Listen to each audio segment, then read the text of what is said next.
పల్లెల్లో పంచాయతీ ఎన్నికల హడావిడి స్టార్ట్ అయింది. గ్రానైట్ పరిశ్రమలున్న పల్లెల్లో ఈ సందడి మరింత ఎక్కువగా ఉంది. ఆదాయం వచ్చే ఈ పంచాయతీల్లో పోటీకి సిద్ధమంటున్న ఆశావహుల సంఖ్య కూడా ఎక్కువే. కరీంనగర్ జిల్లా గ్రానైట్ వనరులున్న గ్రామాల్లో ఎన్నికల సందడిపై టీవీ9 గ్రౌండ్ రిపోర్ట్. ఇప్పటికే గ్రామీణ ప్రాంతాల్లో పంచాయతీ ఎన్నికల హడావుడి మొదలైంది. గ్రానైట్ పరిశ్రమ ఆధారిత గ్రామాల మాత్రం ఆశావహుల సంఖ్య పెరిగిపోతుంది. ఇప్పటికీ రిజర్వేషన్ ఖరారు కానప్పటికీ ఈ గ్రామాల్లో మాత్రము పోటీ చేయడానికి ఆసక్తి చూపుతున్నారు. ఒక రకంగా చెప్పాలంటే ఇక్కడ సాధారణ ఎన్నికలాగానే గ్రామ పంచాయతీ ఎన్నికలు జరగనున్నాయి. ఉమ్మడి కరీంనగర్ జిల్లాలో గ్రానైట్ పరిశ్రమలో 30,000 కుటుంబాలు ఉపాధి పొందుతున్నాయి. ప్రస్తుతం 360 క్వారీల్లో పనులు సాగుతున్నాయి. జిల్లాలో 60 గ్రామాలకు పైగా గ్రానైట్ పరిశ్రమతో ముడిపడి ఉన్నాయి. కరీంనగర్ పట్టణ శివారులో ఈ వ్యాపారం వేగంగా విస్తరించింది. ఒకవైపు గ్రానైట్ పరిశ్రమ, మరోవైపు రియల్ ఎస్టేట్ వ్యాపారంతో ఈ ప్రాంతాలు ఆదాయ వనరుగా మారాయి. గత ప్రభుత్వం సీనరేజ్ నిధులపై కోత పెట్టినప్పటికీ గ్రానైట్ పరిశ్రమలున్న గ్రామ పంచాయతీలకు మాత్రం ఆదాయం వస్తోంది.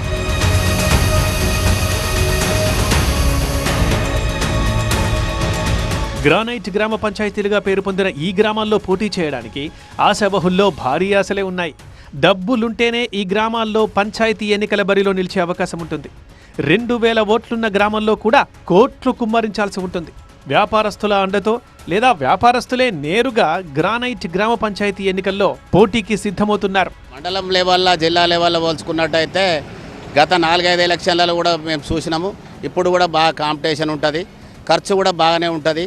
ఇక్కడ ఎక్కడికి వెళ్ళి లేని విధంగా మన పోటీ కూడా నెలకొని ఖర్చు కూడా విపరీతంగా పెట్టేటువంటి పరిస్థితి ఉంటుంది. దాన్ని ఇక్కడ ఎవరైనా ఉన్నా కానీ దాన్ని తట్టుకొని నిలబడవలసినటువంటి పరిస్థితి ఉంటుంది. ఈ చుట్టుపక్కల ఫ్యాక్టరీలు ఉన్నాయి, మా ఊరి గ్రానైట్ క్వారీలు ఉన్నాయి. కాబట్టి కాంపిటీషన్ చేసి సర్పంచ్ గెలిచి, ఎంపీటీసీ గెలిచి మరి ఊరుకు సేవ చేయొచ్చు, ఆదాయం కూడా మంచి పేరు తెచ్చుకోవచ్చు, ఆదాయాన్ని కూడా సమకూర్చుకోవచ్చు అనే ఉద్దేశంతోనే మరి చాలా పోటీ నెలకొంటుంది.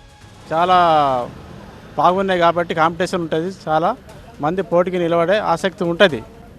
10-15 మంది చేస్తారు కానీ ఇప్పుడు దీనికి డబ్బు కూడా పెట్టున్న వాళ్ళకే ఇది సర్పంచ్గా అవకాశం ఉంటుంది. కరీంనగర్ సమీపంలో ఉన్న ఓద్యారం, బహుపేట, ఆసిఫ్ నగర్, నాగుల మల్యాల, ఆసంపల్లి, గట్టుభూత్కూరు, ఎలగందుల, సర్వారెడ్డిపల్లితో పాటు మరికొన్ని గ్రామాల్లో గ్రానైట్ పరిశ్రమలున్నాయి. ఇంకా రిజర్వేషన్లు ఖరారు కాకపోయినా ఆశాబహుల సంఖ్య మాత్రం పెరుగుతోంది. అప్పుడే వారు విందు రాజకీయాలు కూడా మొదలుపెట్టేశారు. స్థానిక సంస్థల ఎలక్షన్లో పోటీ చేయాలంటే డబ్బుతోటి కూడుకున్న గ్రామంగా పేరొందింది. అదేవిధంగా జిల్లాలోనే అత్యధికంగా అంటే పోటీ చేసే వ్యక్తులు తక్కువ ఉన్నా కానీ డబ్బున్న వ్యక్తులు పోటీ చేసే రోజులు వచ్చినాయి. కానీ ఇలా రావడానికి మెయిన్ ఏంటంటే ఈ గ్రానైట్ ఉండడం వల్ల దీని సీనరీస్ ఫండ్ గ్రామ పంచాయతీకి వస్తుందనే ఉద్దేశంతో సర్పంచ్గా పోటీ చేసే వాళ్ళే కానీ, ఎంపీటీసీగా పోటీ చేసే వాళ్ళే కానీ అత్యధికంగా డబ్బులు ఉండి పోటీ చేసి గెలవాలనే ఉద్దేశంతో అందరూ ఉత్సాహంగా ముందుకు వస్తున్నారు. ఎమ్మెల్యే ఎలక్షన్స్ ఏ విధంగా పోటీ ఉంటుందో ఒక విలేజ్కే అంత డబ్బు ఖర్చు అవుతుందని మేము 100% భావిస్తున్నాం. అలాగే జరిగింది, మళ్ళీ కూడా అలాగనే ఉంటుందని కూడా మేము అనుకుంటున్నాం. ప్రతిరోజు ఏదో ఒక సామాజిక వర్గానికి విందు ఏర్పాటు చేస్తున్నారు. గత ఎన్నికల్లో ఈ గ్రామ పంచాయతీల్లో 1 కోటికి పైగా ఖర్చు చేశారు. ఇప్పుడు అంతకంటే ఎక్కువగా ఖర్చు పెట్టే అవకాశాలున్నాయి.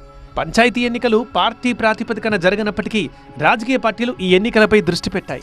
తమకు సంబంధించిన వ్యక్తిని గెలిపించుకునేందుకు ప్రణాళికలు రూపొందించుకుంటున్నాయి. నేతల పర్యటనలు కూడా పెరిగిపోయాయంటున్నారు స్థానికులు. ఇక్కడ ఎన్నికల ప్రచారం ఆల్రెడీ స్టార్ట్ అయింది మా ఊర్లో. ఇప్పటికే స్టార్ట్ అయింది. ఇక కొద్దిగా గట్టిగానే ఉంటుంది మా ఊర్లో. ఎందుకంటే ఇక్కడ పరిశ్రమలు గ్రానైట్లు ఎక్కువ ఉన్నాయి కాబట్టి గ్రానైట్ సంస్థలు, మళ్ళీ కటింగ్ మిషన్లు కొద్దిగా విలేజ్లో ఎక్కువ ఉన్నాయి కాబట్టి ఇక్కడ కొంచెం ఖర్చుతో కూడుకున్నదే బాగానే ఉంటుంది. ఇక్కడ ఎక్కువనే ఉంటుంది కాబట్టి ఇక స్టార్ట్ అయింది ఇప్పటికే. ఇతర ప్రాంతాల్లో ఉన్నవారు కూడా ఈ గ్రానైట్ గ్రామాల్లో వారికి ఓటు ఉంటే పోటీ చేసేందుకు సమాయత్తమవుతున్నారు. ఇక నోటిఫికేషన్ విడుదలైందా? ఈ గ్రామాల్లో ప్రచారం సాధారణ ఎన్నికల ప్రచారాన్ని మించిపోనుంది. పంచాయతీ ఎన్నికల నేపథ్యంలో గ్రానైట్ పల్లెలు కాసుల వర్షం కురుస్తుంది. ఇప్పటికీ ఎన్నికల షెడ్యూల్ విడుదల కాకున్నప్పటికీ ఆశావాహులు మాత్రం విందులో బిజీ అవుతున్నారు. గ్రానైట్ పరిశ్రమ కారణంగా ఈ గ్రామాలకి అధికంగా నిధులు రావడంతో పోటీకి సై అంటున్నారు. ఏదో విధంగా గెలవడానికి కోట్ల రూపాయలు ఖర్చు పెట్టడానికి సిద్ధపడుతున్నారు అభ్యర్థులు. కెమెరా పర్సన్ సలీంతో సంపత్, టీవీ 9 గట్టుబుత్కూరు.